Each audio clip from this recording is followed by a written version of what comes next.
আমি ধন্যবাদ জানাচ্ছি।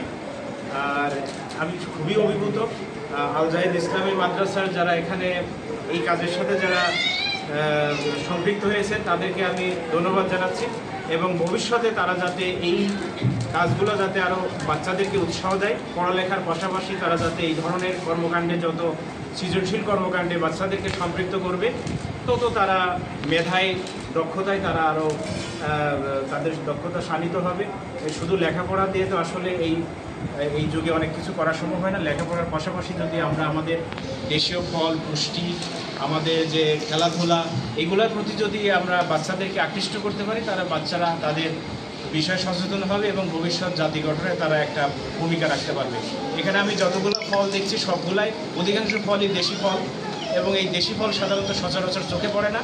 এই কাজটা যারা করছেন আসলে খুবই ধন্যবাদ পাওয়ার যোগ্য এবং আমার কাছে মনে হচ্ছে যে এই কাজটা আরও বড় পরিসরে যদি আমরা এটা প্রদর্শনী করতে পারতাম তাহলে এইটা সবার কাছে এটা অনুপ্রাণিত, মানে সবাই এটা দেখে অনুপ্রাণিত হইতে এবং ব্যাপকভাবে এটা প্রচার পাই।